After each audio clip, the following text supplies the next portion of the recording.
Hello, my name is Dale Wilhite. I live at the French Plumber in Mountain Village, Colorado. If you want to find out anything about me, you can do so by going to MySpace, where I have a page. This is a very short video, and it addresses and answers a question that people have had, or I've heard asked 1,000 times in my life, well, maybe not 1,000 times, but a lot, about whether Moses was white or black. Well, the answer is he was neither. He was probably just brown. You have to remember that Moses was passed off in the house of Pharaoh in Egypt for 40 years as an Egyptian. I've never met a white Egyptian in my life, even though I've told there are some.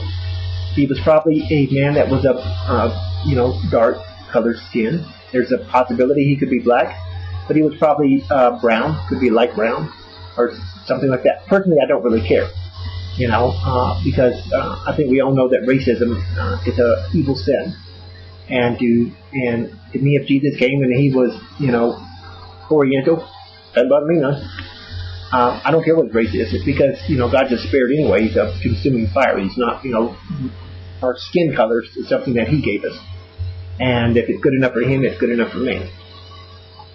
But for those who continue to ask, he was probably just a brown man, because he certainly didn't look like Charlton Heston. He was not white, And sometimes we get that impression because almost all the movies about Moses, as far as I know, every movie, seems like all the Egyptians and Moses himself are always white. They were not. The first people on the earth, Adam and Eve, were probably brown.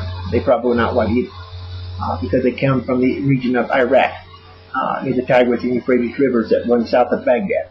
That's just one area that uniquely that the Garden of Eden was located at. There's variations of other scholars who say it was elsewhere. I accept that one, but it really doesn't matter, because we're never going to find it anyhow, and it's gone forever anyhow. But nonetheless, Moses was probably a man who was brown, dark brown. His wife was Jewish, obviously, and she probably could have been white. But he was a great man. He lived to be 120 years old. Although he was a coward at the beginning, because when he slew the stonemaster, as you'll read in Exodus, he ran like a coward and hid. He was afraid he was going to not be killed, because the Pharaoh was definitely looking to slay him. But the story goes that Moses, was to be killed along with all the firstborn. And we read that in the first chapter of Exodus, I believe. And his Jewish mother, hid him, put him on, like a little ark, little basket, put him on the Nile. And it was the daughter of Pharaoh who found him. And she raised him as her own, knowing that he was Jewish. And she raised him for 40 years, and that's when it kind of, everything broke apart. It's in the movie The Ten Commandments, a lot of that is an error.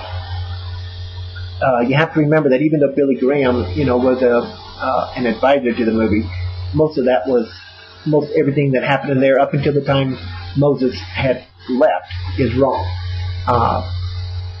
He had no such romances as in the movie. He did not walk, across, let's just say, the Pharaoh didn't just let him decide to live. He ran. If the Pharaoh got a hold of him, he would have been killed. The Pharaoh, was after his hide. In the movie, the Pharaoh, regrets him having to leave, and because he's turned against him, and because he's Jewish, and says, I don't care. And like in the Ten Commandments, I don't care if the Pharaoh, if you're Jewish or not. Well, yes, they do. Yes, the Pharaoh would. So don't take too many things out of the movie The Ten Commandments with Charlton Heston as authentic. It's not. About the time they come back, Moses comes back, being sent by God, then it is authentic. Pretty much there. It's pretty scriptural there. But beyond that, the beginning, we're supposed to be in scripture. Well, the beginning was, but not the whole thing. But anyhow, the question that people ask, was he white? No, he was not white. You can't pass yourself off as an Egyptian in the house of Pharaoh for 40 years as a white Egyptian. Somebody's going to kind of notice a little something here isn't quite right. So, why he would have been brown and being Jewish? Well, there's black Jews and there's brown Jews. So, I don't know. Somehow he was able to pass himself off, and that's the best that we could come up with. There may be things there we don't know about, but the odds are he was probably brown. He was probably a brown skin man. Anyway, I'll leave it there, and I just wanted to answer that question because I remember people asking me that all the time, and all my life, and I decided I wanted to finally answer it officially, and I hope it helped a little bit. Thank you.